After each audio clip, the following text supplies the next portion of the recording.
स्वागत है आपका आपके अपने YouTube channel maths with Ashish sir में।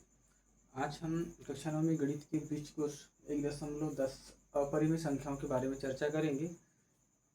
अपरिमेय संख्या क्या होती है? ऐसी संख्या जिन्हें p/q के रूप में नहीं लिखा जा सकता। परिमेय संख्याओं का यह ठीक अपोजिट होता है। वे संख्या जिन्हें p/q के रूप में लिख सकते हैं उन्हें परिमेय संख्या कहते हैं, और जिन्हें p/q के रूप में नहीं लिख सकते उन्हें अपरिमेय संख्या कहते हैं। इसमें भी शर्त वही है, इसका हर शून्य नहीं होना चाहिए। p तथा q पूर्णांक है, तो सेम परिमेय संख्याओं की परिभाषा के अनुसार ही है, पर यह उसका उल्टा होता है कि जिन्हें p/q के रूप में नहीं लिखा जा सकता। जैसे कि कर्णी 3, कर्णी 7, पाई, कर्णी 2, यह संख्या जो दी गई है डैश डैश करके, यह भी क्या है? अपरिमेय संख्या। ये सभी जो एग्जाम्पल आपको दिए गए हैं जिन्हें हम p/q के रूप में नहीं लिख सकते हैं, अर्थात ये सारी संख्याएं क्या है? अपरिमेय संख्या हैं। और इसमें जो कार्यपत्रक 10 दिया गया है उसका पहला सवाल दिया गया है, सत्य असत्य लिखिए। पहला इसमें दिया गया पाई एक अपरिमेय संख्या है। देखो एग्जाम्पल दिख ही रहा है, पाई की संख्या अपरिमेय संख्या, अर्थात ये कथन कैसे हो जाएगा? सत्य हो जाएगा। पहला कथन क्या हो जाएगा? सत्य। दूसरा, कर्णी 2 अपरिमेय संख्या नहीं है, यह गलत है। कर्णी 2 क्या है? अपरिमेय संख्या है। तीसरा, कर्णी 5 एक अपरिमेय संख्या है, तो यह कथन सत्य हो जाएगा। चौथा, कर्णी 7 एक परिमेय संख्या है, यह असत्य हो जाएगा। अपरिमेय संख्या को p/q के रूप में लिखा जा सकता है, यह कथन कैसा हो जाएगा? असत्य हो जाएगा, क्योंकि अपरिमेय संख्याओं को p/q के रूप में नहीं लिखा जा सकता, अर्थात यह कथन कैसा हो जाएगा? असत्य।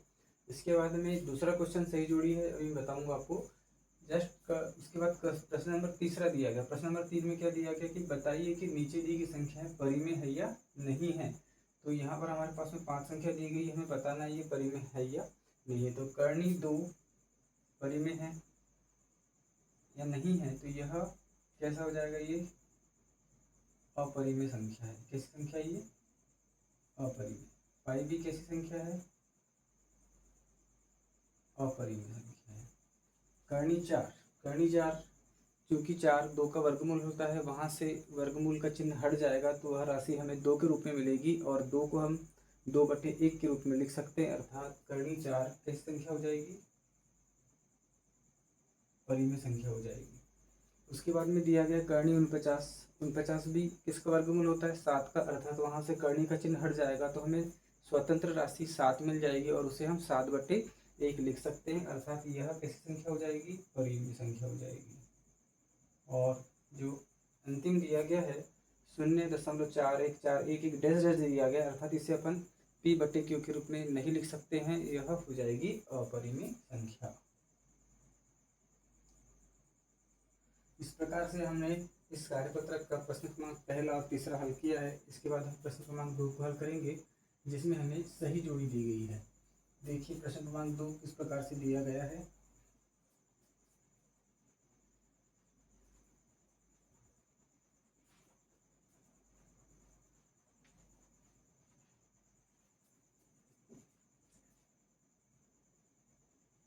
प्रश्न क्रमांक 2 इसमें दिया है, सही जोड़ी बनाइए। सही जोड़ी बनाइए। इसमें हमें यहाँ स्तंभ ए दिया गया है, इस तरफ स्तंभ ब दिया गया है,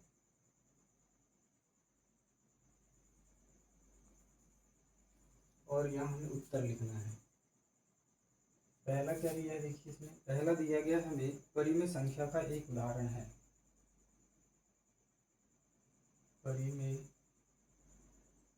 संख्या का एक उदाहरण है। दूसरा दिया गया अपरिमेय संख्या का एक उदाहरण है। अपरिमेय संख्या का एक उदाहरण है। तीसरा दिया गया है p/q, जहाँ p तथा q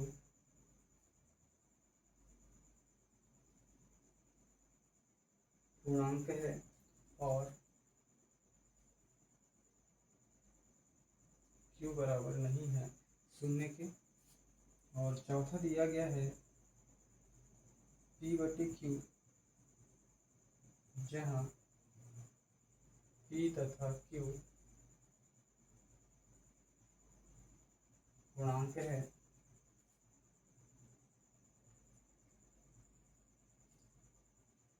और q बराबर नहीं है शून्य के रूप में लिखा है, के रूप में लिखा जा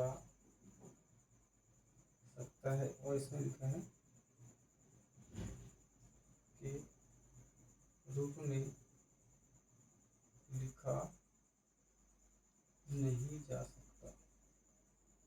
इसमें इस प्रकार से ऑप्शन दिए गए हैं, ए कर्ण 7, बी 1/2,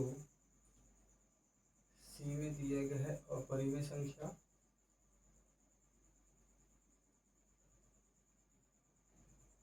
और डी में दिया गया है परिमेय संख्या। इस प्रकार से हमें उत्तर लिखना है। तो आप देखेंगे परिमेय संख्या को उदाहरण, तो परिमेय संख्या जिन्हें p बटे q के रूप में रखा, यहाँ 1/2 आपको p बटे q के रूप में लिखा है, तो यहाँ आपका आंसर हो जाएगा b 1/2। दूसरा दिया देखो अपरिमेय संख्या का उदाहरण, तो अपरिमेय संख्या जिसे नहीं लिख सकते हैं, तो यहाँ पर क्या आ जाएगा कर्णी 7, यहाँ आ जाएगा आपका कर्णी 7। और तीसरा यहाँ पर देखेंगे p बटे q के रूप में लिखा जा सकता है अर्थात परिमेय संख्या, तो यहाँ पर आ जाएगा d परिमेय